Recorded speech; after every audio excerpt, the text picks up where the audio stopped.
Some sci-fi films seem less like artistic speculation and more like accidental disclosures, works that reveal technologies with unnerving precision before quietly fading from public conversation. These inventions appear once, shine with startling clarity, and then vanish from Hollywood's creative vocabulary as if someone had quietly advised the industry to move on. The absence becomes its own clue.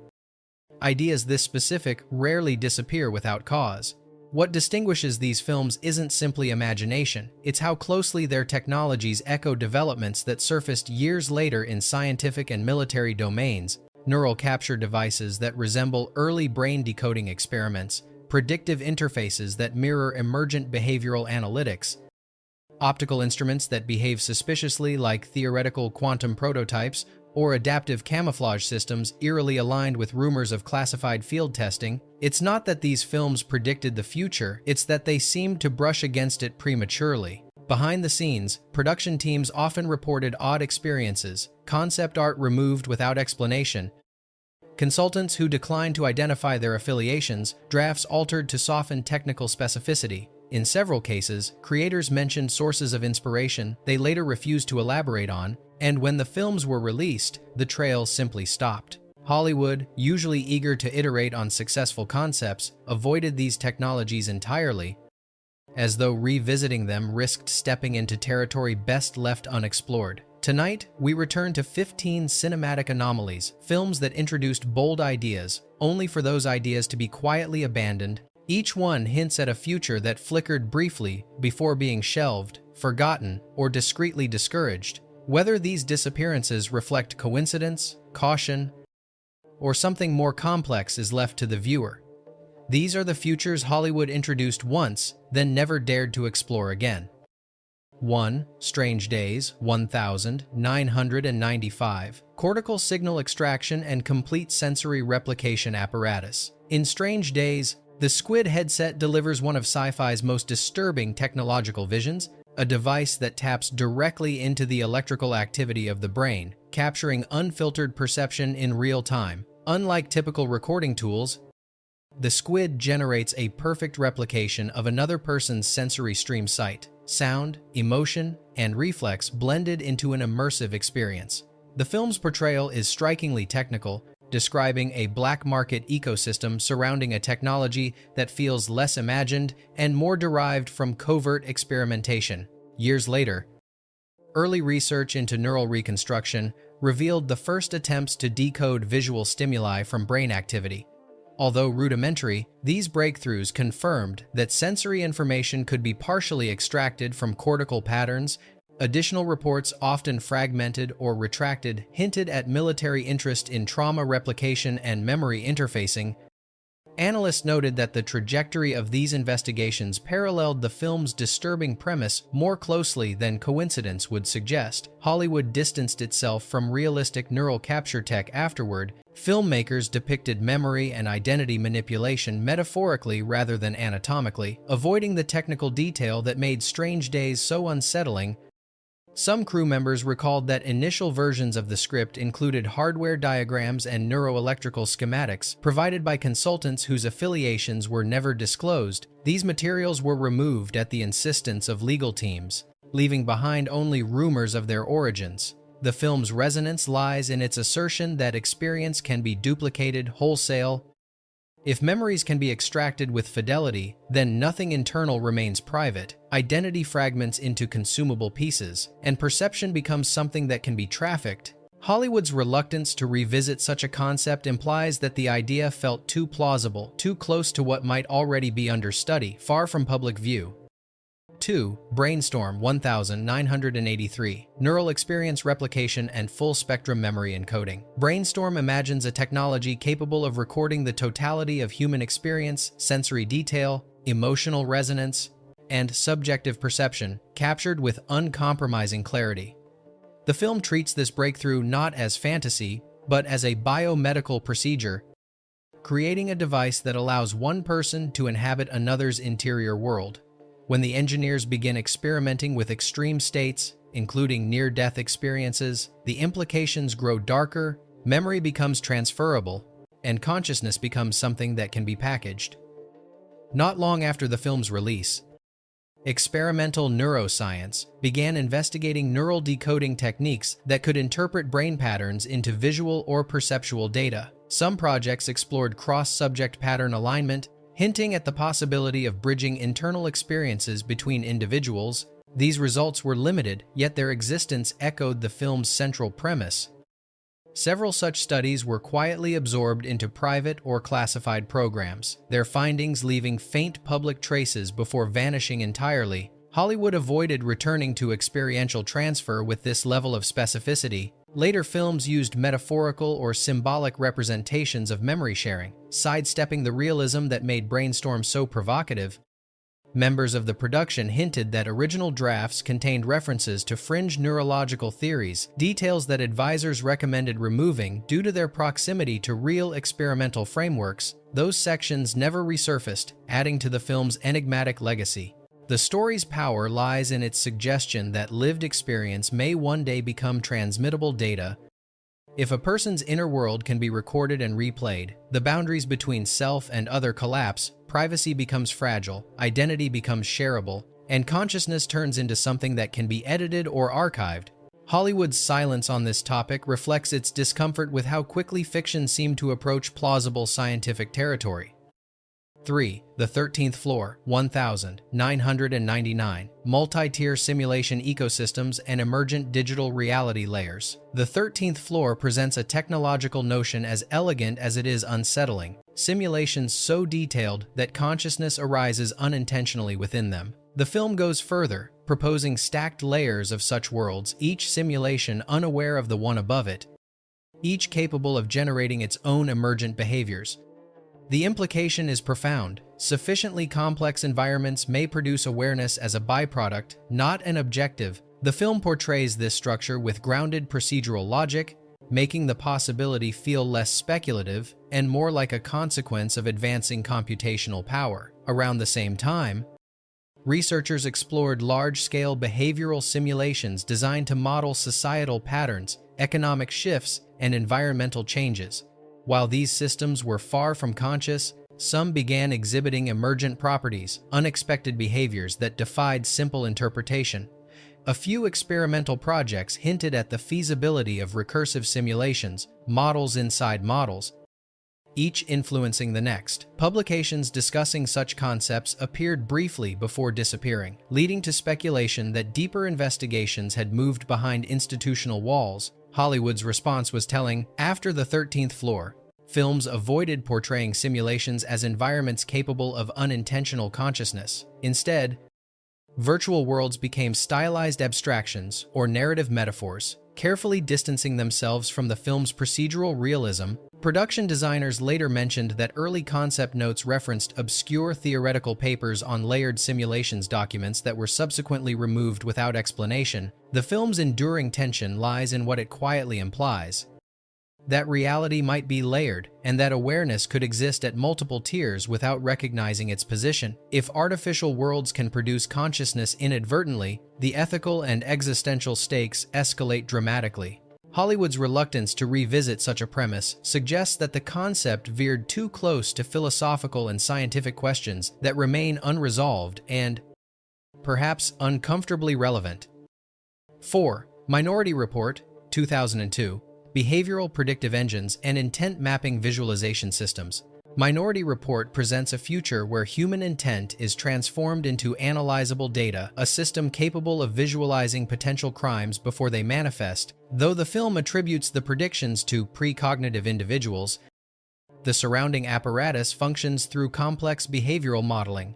Gesture-based interfaces manipulate temporal data streams, assembling fragments of psychological signals into coherent forecasts. The film implies a scientific foundation for predicting action. That intention leaves patterns detectable before behavior unfolds. In the years following the film, law enforcement agencies experimented with predictive analytics aimed at forecasting criminal activity using statistical modeling and behavioral patterns. Critics warned that such systems risked amplifying bias and eroding civil liberties, yet the conceptual overlap with the film's forensic architecture was undeniable. Several early initiatives ended abruptly.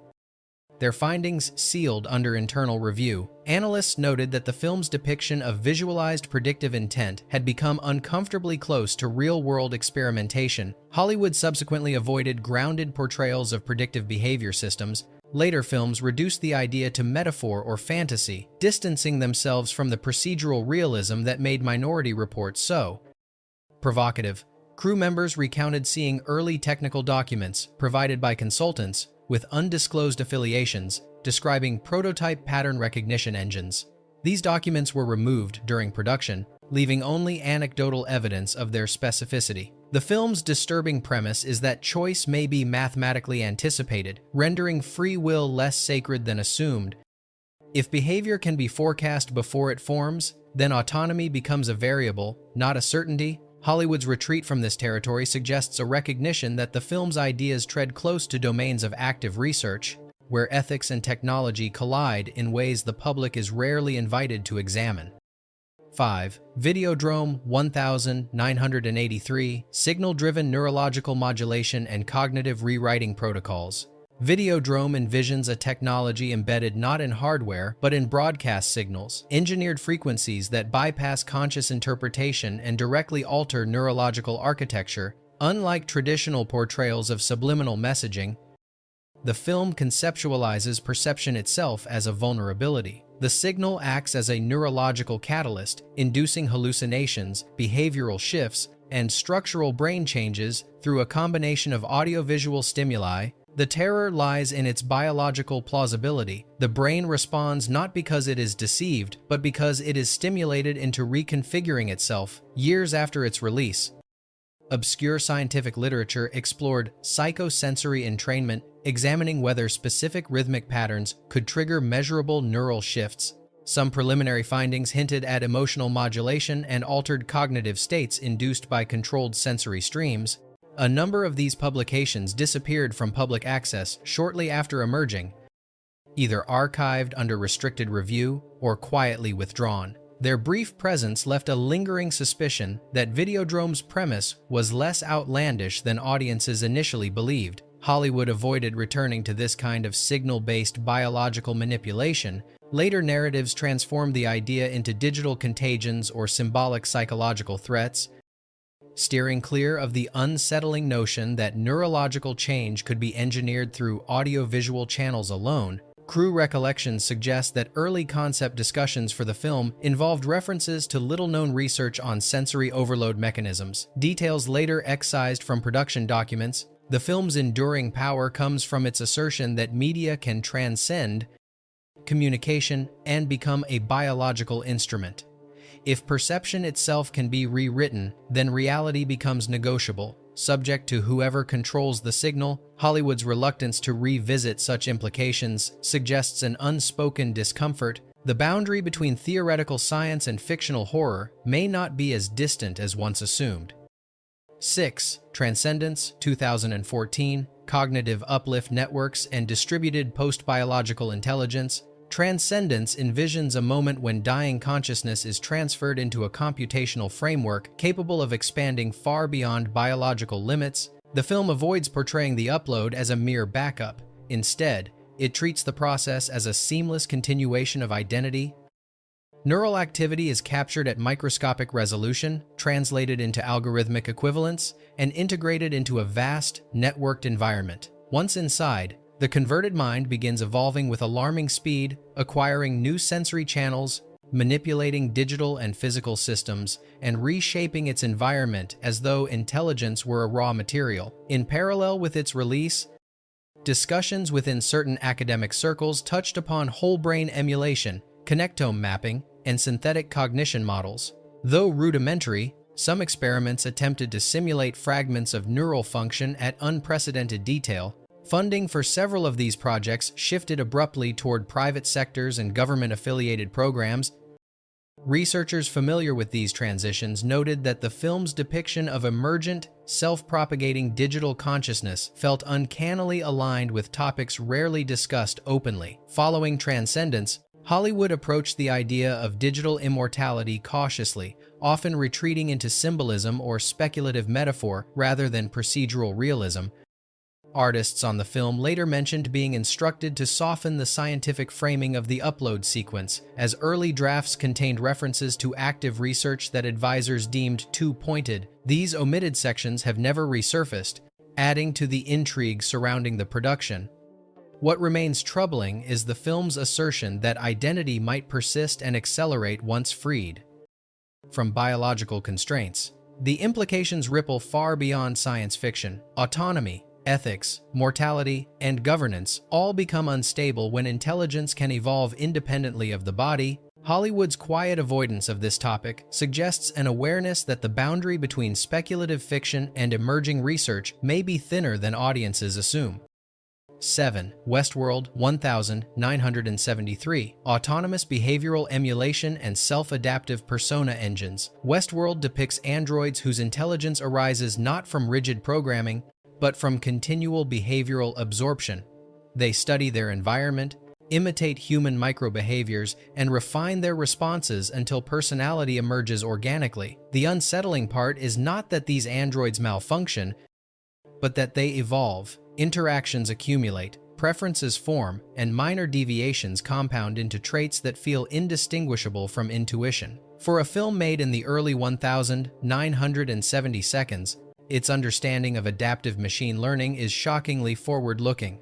Around the same period, experimental work on early learning algorithms attempted to create systems capable of adjusting behavior based on environmental feedback. These prototypes produced inconsistent and sometimes uncanny responses researchers struggled to categorize using existing computational theory. A handful of technical notes briefly mentioned emergent persona models, but these references faded quickly, migrating into less public research domains. The parallels between these efforts and the android's behavior in Westworld are difficult to ignore. Hollywood avoided portraying machine intelligence this way for decades. Later, cinema explored human-like androids, but rarely the unsettling realism of identity forged from accumulated micro-experiences. Production insiders recalled receiving unusual concept guidance from consultants with non-disclosed affiliations. These insights influenced the android's behavioral logic before the consultants abruptly withdrew, and their notes were removed from the studio archive. The film's philosophical tension lies in its assertion that personality may not require consciousness, it may emerge from patterned adaptation alone. If a machine can form an identity simply by observing and responding, human uniqueness becomes less secure than imagined. Hollywood's retreat from this portrayal suggests discomfort with how near the idea may lie to research already underway in laboratories out of public reach. 8. Paycheck 2003. Forward temporal imagers and event probability light reconstruction. Paycheck introduces a device that blurs the line between foresight and instrumentation, a machine that interprets subtle distortions in high-energy light to reconstruct scenes from the future. The concept hinges not on mysticism but on physics, the idea that photons, subjected to specific manipulations, might reveal patterns reflecting yet to unfold events. The device functions like a predictive microscope, amplifying probability structures until they cohere into recognizable images. Its unsettling plausibility lies in how clinical and laboratory-like the apparatus appears. At the time, fringe optical research explored how chaotic light fields could be analyzed to forecast complex system behavior. Some papers speculated that with enough amplification, the noise patterns might provide glimpses of statistically dominant outcomes. These studies were controversial, quickly withdrawn, or reassigned under ambiguous funding, yet the conceptual overlap with Paycheck's probability-based imaging system was difficult to dismiss. A few physicists privately acknowledged the film's device resembled theories seldom discussed outside restricted circles. Hollywood stayed far away from physical future viewing devices after this. Later portrayals relied on algorithms or psychic metaphors, steering clear of the unnerving suggestion that future states might be approached through optical analysis. Story artists who worked on the film mentioned that initial drafts included schematics inspired by confidential technical notes, which were later removed at a consultant's request. Those materials disappeared from the production archive entirely. The film endures because it treats the future not as destiny but as an interpretable signal, a fragile arrangement of probabilities that the right instrument might decode. If such technology were even partially feasible, it would erode fundamental notions of chance, agency, and secrecy. Hollywood's refusal to revisit the idea implies an instinctive retreat from a concept that may rest uncomfortably close to speculative scientific pursuits. 9. Contact 1997. Harmonic transit structures and externally triggered dimensional pathways. In Contact, the machine built from the alien transmission feels less like a human invention and more like an instrument designed to activate a process already embedded within the universe. Its rotating rings, synchronized magnetic fields, and intricate energy lattices suggest a device that aligns with a naturally occurring structure rather than forcing one into existence. The film depicts the machine with an unnerving sense of engineering discipline, every detail precise, every component purposeful, as though the blueprint were extracted from a physics paradigm humanity hasn't yet deciphered. Years later, researchers in theoretical physics briefly discussed the possibility of harmonic gateways, hypothetical alignments where space-time could permit stabilized transitions under tightly constrained conditions. While speculative, some of these papers hinted that the correct combination of resonance and gravitational tuning might enable interactions far stranger than conventional models predict. Curiously, several of these discussions vanished from mainstream journals, surviving only in archived abstracts and symposium notes. Observers noticed that the machine in Contact bore uncanny resemblance to diagrams discussed in those early theoretical circles. Hollywood never revisited the idea of a transit system dependent on external cooperation, whether from unknown civilizations or cosmic mechanisms beyond human control. Instead, later films favored self-contained technologies, human-made wormholes, warping devices, or time loops. Crew members from Contact recalled early production materials containing more explicit scientific reasoning behind the machine's structure. These documents were removed quietly during revisions, and no official explanation followed. The film's underlying unease stems from its suggestion that advanced travel might not involve bending reality, but harmonizing with it. If pathways exist that can be accessed through resonance rather than force, humanity may already be brushing the edges of concepts it does not fully grasp, and Hollywood's silence on similar mechanisms hints at the discomfort surrounding technologies that depend not on human agency, but on cooperation with something far older and far less understood. 10. The Lawnmower Man, 1992. Neuroplastic VR stimulus systems and intelligence amplification protocols. The Lawnmower Man reframes virtual reality as a neurological accelerant, an immersive environment engineered to stimulate neural growth and cognitive expansion. Rather than treating VR as escapism or entertainment, the film presents it as a structured tool for cognitive enhancement. Using patterned sensory inputs to push the brain beyond its natural thresholds, the protagonist's rapid evolution is framed not as magic, but as a consequence of targeted neuroplastic manipulation. During the early 1990 seconds, experimental work in cognitive science explored how controlled stimuli delivered through digital interfaces might influence learning speed, memory formation, and perceptual acuity. Though modest in scope, these studies suggested that certain patterned immersions produced measurable neural adaptation. Some projects abruptly shifted into closed review or disappeared from public literature, fueling speculation about whether more ambitious applications were being pursued privately. The parallels to the film's conceptual framework became difficult to ignore. Hollywood largely abandoned this interpretation of VR after the film's release. As virtual technology matured, filmmakers emphasized escapist landscapes, artificial worlds, or existential metaphors rather than neurological transformation. Crew members from the production recalled early drafts referencing real neuroplasticity experiments, details that were later removed amid concerns they might appear too close to emerging scientific discussions. Those removed sections were never restored. The unsettling power of the film lies in its core proposition that intelligence may be malleable through engineered environments. If digital stimuli can restructure neural pathways intentionally, then the brain becomes a platform subject to design. This raises profound questions about consent, capability, and control. Hollywood's withdrawal from such ideas suggests an unspoken discomfort with the possibility that VR might one day influence cognition in ways far more tangible than entertainment would ever admit. 11. Sphere 1998, consciousness-responsive constructs and externalized psychological field interfaces. Sphere centers on an alien artifact whose function seems impossible, yet disarmingly clinical. It responds to the human mind, drawing internal states into physical manifestation. The sphere does not speak, emit energy, or display mechanisms. Instead, it mirrors the psyche, transforming unspoken fears or subconscious imagery into tangible phenomena. The film presents this as a systematic process, implying that consciousness can act as input for a technology that interprets thought as structural instruction.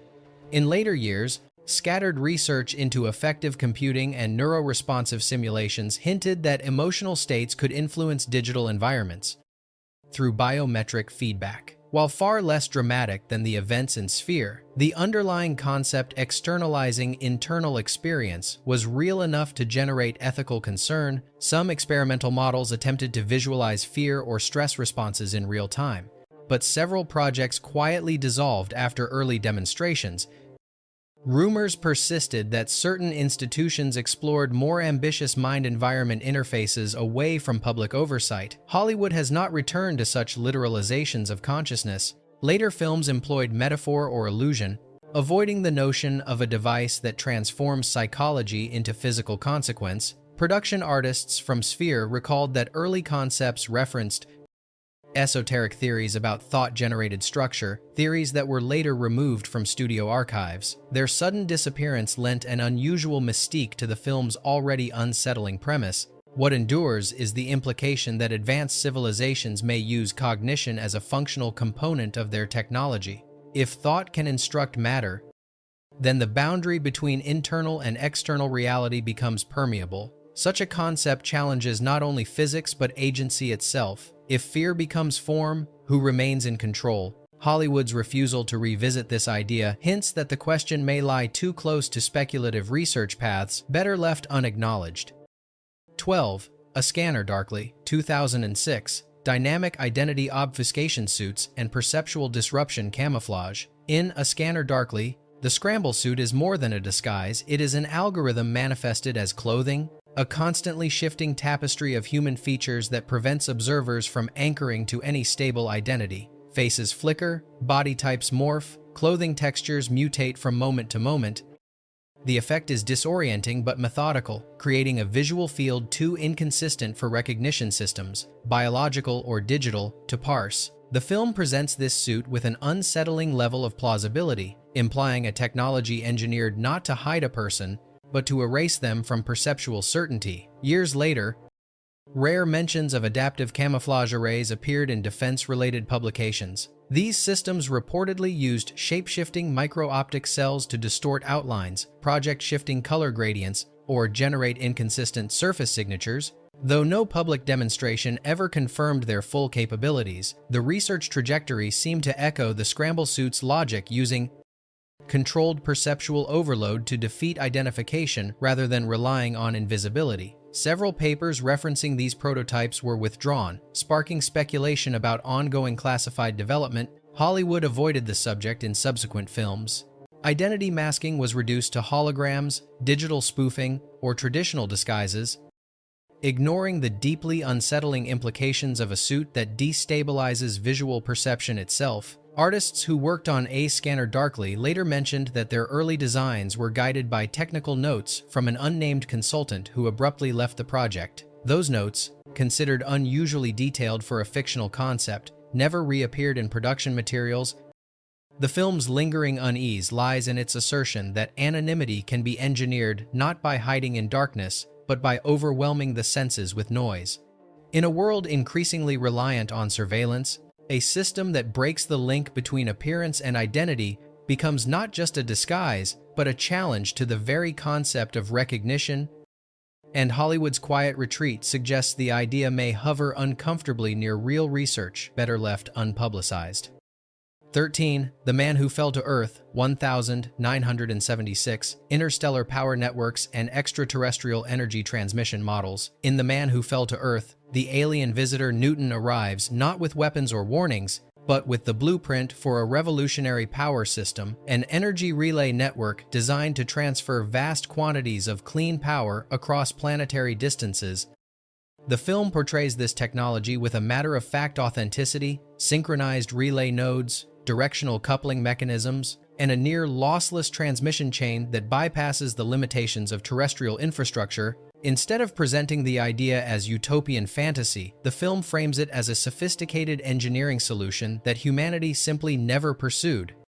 During the period in which the film was released, scientists explored microwave-based transmission, orbital solar stations, and theoretical long-range power beaming.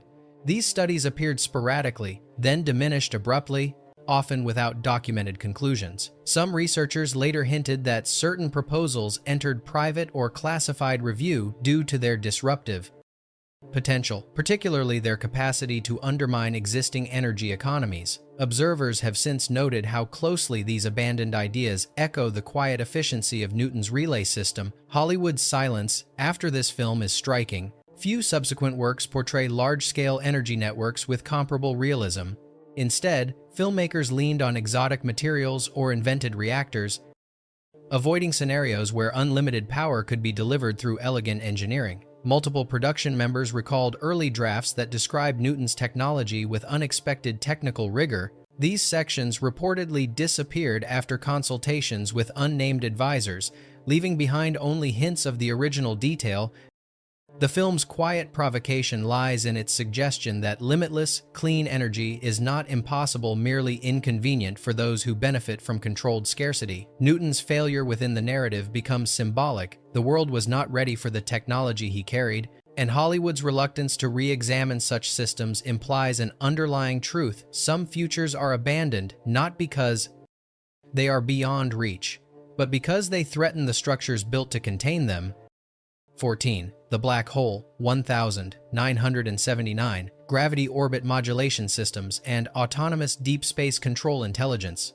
The black hole presents a research vessel operating at the edge of an impossible frontier, a spacecraft maintaining perfect stability beside a gravitational singularity. While the film's tone leans toward operatic mystery, the underlying technology is portrayed with an eerie sense of functionality. The ship's engines do not merely resist the black hole, they negotiate with its pull, adjusting thrust and orientation through continuous micro-calculations that suggest the presence of a sophisticated gravitational interpretation engine. The craft behaves less like a machine and more like a sentient navigator trained to read the subtle language of warped space-time. Years after the film, a handful of aerospace discussions briefly referenced early modeling attempts focused on localized gravitational manipulation efforts to simulate how artificial gravity differentials might stabilize flight near extreme environments. These fragments were technical, abstract, and disappeared from circulation as quickly as they surfaced. Engineers who reviewed them noted curious similarities to the film's depiction of a vessel capable of interpreting and counterbalancing gravitational turbulence in real time.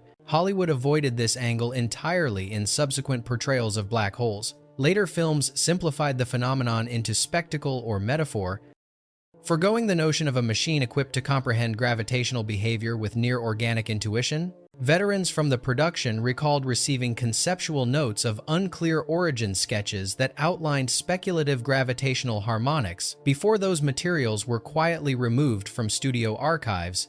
The unsettling suggestion behind the black hole is that meaningful navigation near a singularity might require an intelligence that exceeds programmed instruction, an entity capable of perceiving gravitational shifts with the nuance of sensory experience. It hints at a union between advanced robotics and theoretical physics that feels less fictional with each technological decade. Hollywood's reluctance to revisit that fusion suggests a discomfort with how close the film may have drifted towards speculative research paths, no longer discussed openly.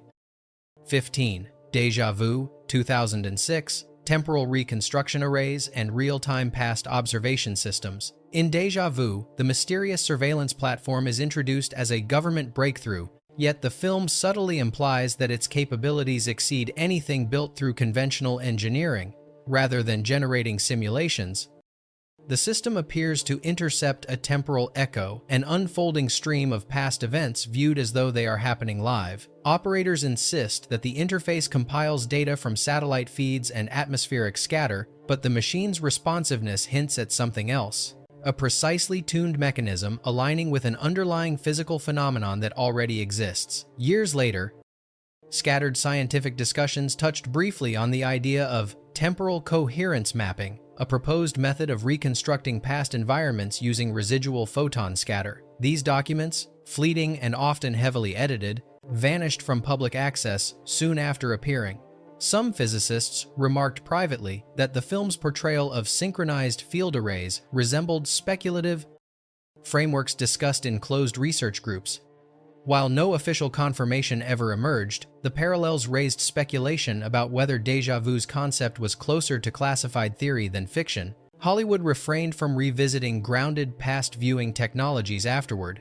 When filmmakers returned to time concepts, they favored metaphors, fantasy mechanics, or non-linear storytelling rather than machinery that treats the past as a measurable stream. Members of the production team recalled that earlier drafts contained strikingly specific diagrams of temporal alignment fields. These diagrams were reportedly removed during post-production revisions, and no one involved could explain exactly why.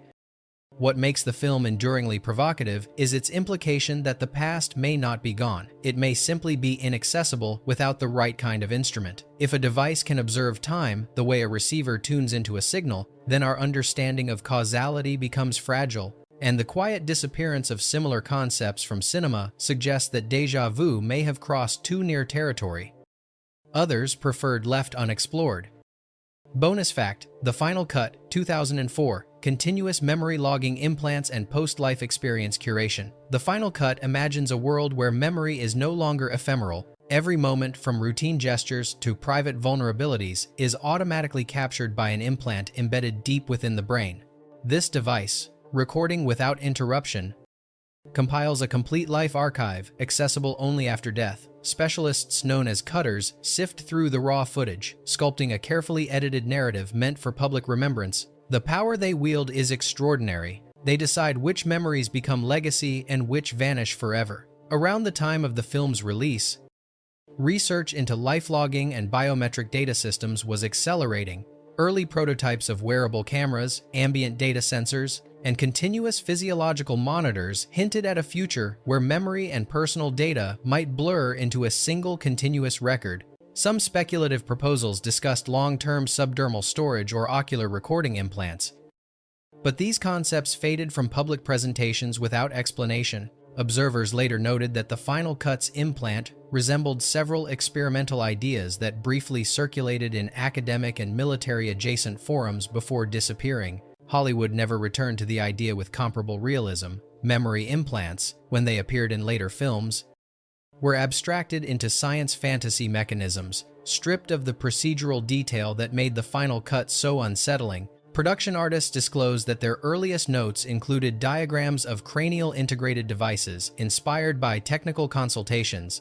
Those documents were reportedly pulled from studio archives, replaced by simplified concept art that avoided uncomfortable parallels to real-world research. The film leaves an aftertaste of unease because it suggests that the past can be rewritten quietly through selection, omission, and editorial judgment.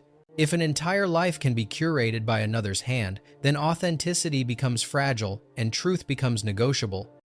Hollywood's reluctance to explore this terrain again may hint at an uncomfortable closeness between fiction and technologies already being contemplated behind closed doors. These films introduced technologies that shone brightly for a moment, too precise, too grounded, too close to something real, and then slipped into silence. Hollywood did not build sequels around them, did not revisit their ideas, did not even gesture toward their implications. Instead, each concept was quietly set aside, as if the industry sensed it had wandered near boundaries no one wanted to cross openly. If you're still here, you've seen how these discarded futures hint at deeper currents beneath the surface of science fiction, and the archive is far from empty. There are more forgotten prototypes, more vanished theories, more films that may have revealed too much. The question now is simple: how deep do you want to go?